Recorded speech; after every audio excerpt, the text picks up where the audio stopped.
February 1948. The Strait of Malacca, a narrow ribbon of ocean threading between Malaysia and Indonesia, one of the busiest maritime corridors on Earth. That day, the weather was clear. The sea, perfectly still. The wind, barely a whisper.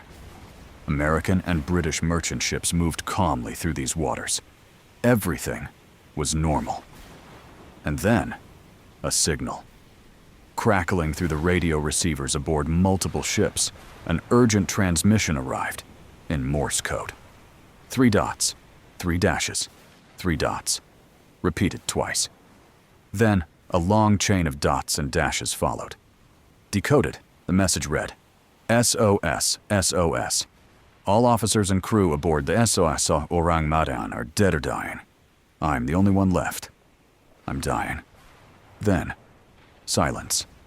A long, heavy, unbroken silence. Radio operators on nearby vessels responded immediately. They called out, again and again, but no reply came. Something had happened to the SS Orang Medan. Something terrible. The nearest vessel, an American merchant ship called the Silver Star, changed course immediately. Her captain ordered full speed ahead toward the last known coordinates of the stricken ship. He expected to find a vessel sinking or under attack. After hours of sailing through calm, glittering water, they found her. The Orang Medan was floating perfectly upright. Not a scratch on her hull. No sign of flooding. No sign of collision. But there was no smoke rising from her steam funnels. And there was absolutely no movement on deck. The ship was utterly silent. The Silver Star's captain called out through loudspeakers. He sounded the horn, again and again. Nothing. Only the sound of ocean waves. Finally, he made the decision. A rescue team would board the Orang Medan. When the men climbed aboard, the first thing they noticed was the cold. An unnatural, bone-chilling cold, despite the tropical heat blazing outside. Then, they saw the first body. The man's face was frozen in an expression of absolute, raw terror. His eyes wide open, his mouth gaping, his arms stretched forward, as though trying desperately to push something away. The rescue team moved deeper into the ship, and the horror only grew. Bodies were scattered across every deck. The captain, dead at his post. The officers, dead on the bridge. Every single crew member, gone. Even the ship's dog was dead, frozen mid-snarl, fur bristling, as if it had seen something no living creature should ever see. And yet, not one wound. Not a single scratch. No signs of violence, no signs of struggle, only those faces, twisted, horrified, frozen in their final moment. In the radio room, they found the operator, his fingers still resting on the Morse code key, still in the exact position from when he had sent those final words. I am dying. The rescue team had seen enough. They began attaching ropes to tow the vessel to the nearest port, where investigators could try to make sense of this nightmare. But before the first knot was even tied, smoke began pouring from cargo hold number 4. In seconds, it became fire. In moments, the fire became an inferno. The rescue team ran. They leapt back into their boats and rowed furiously toward the Silver Star. They had barely reached safety when the Orang Medan tore itself apart in a massive explosion. Debris rained across the water. And then, the sea swallowed what remained.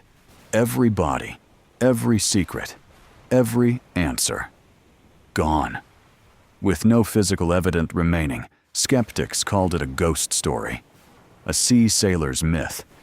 Researchers noted that the Orang Medan appeared on no official shipping registry. Lloyd's, the organization that tracks virtually every vessel in the world, had no record of her.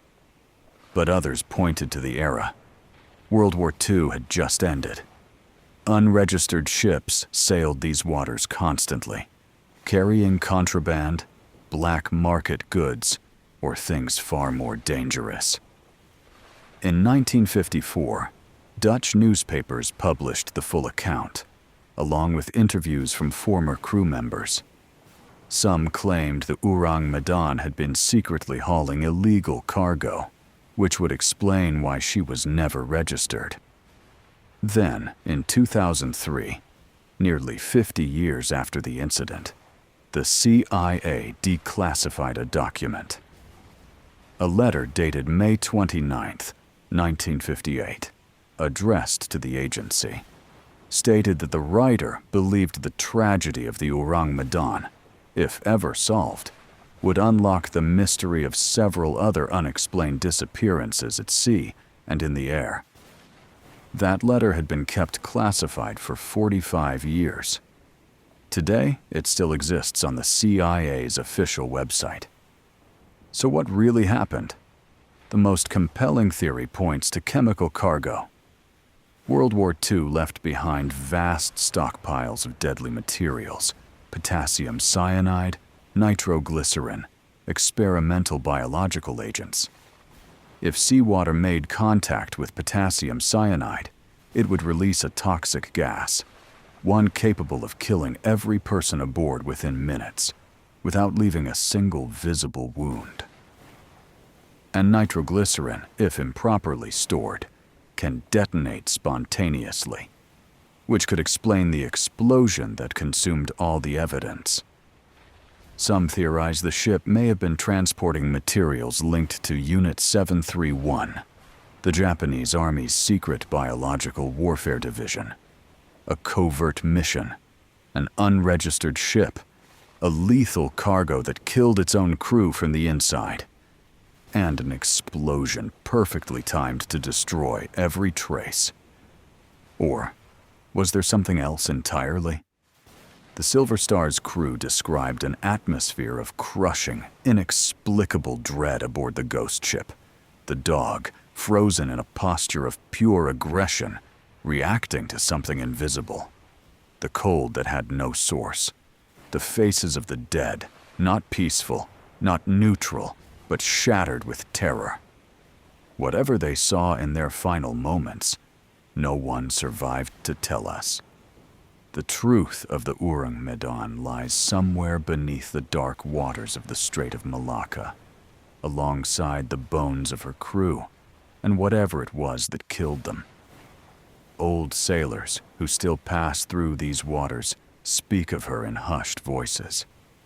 They say the sea keeps its secrets. It does not give them back.